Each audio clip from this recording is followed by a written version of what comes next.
Praise the Lord, guys. I have a news for you. You are being cheated. Yes, நீங்கள் ஏமாந்துக்கிட்டு இருக்கீங்க.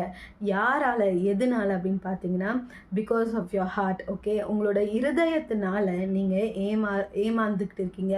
கீழே கேப்ஷனில் நான் ஒரு வசனம் போட்டிருப்பேன். என்னென்னா, our heart is deceitful. Okay, நம்மளோட இருதயம் நம்மளை டிசீவ் பண்ணும். நம்மளோட இருதயம் திருக்குள்ளதாக இருக்குதாம். Okay, our heart is the root cause of all evil. Okay, so இன்றைக்கு கூட உங்களோட இருதயம் உங்களுக்கு அநேக காரியங்களை சொல்லலாம். இதை பண்ணு, அதை பண்ணு, இந்த வழியில் போ, அந்த வழியில் போன்னு. உங்களுக்கு இந்த மாதிரி காரியங்கள் தோணுதுன்னா முதலாவது அதை நீங்கள் தேவன் இடத்துல கொண்டு போங்க.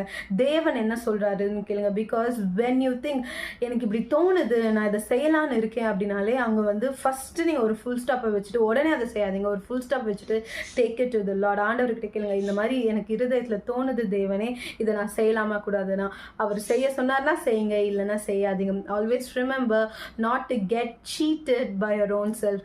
உங்களாலே நீங்கள் வந்து ஏமாந்து போயிடாதீங்க. ஓகேவா? ஸோ ஆவியான தேவன் நம்மளுக்கு அதுக்காக தான் இருக்காரு. He will help us, he will guide us in the right direction.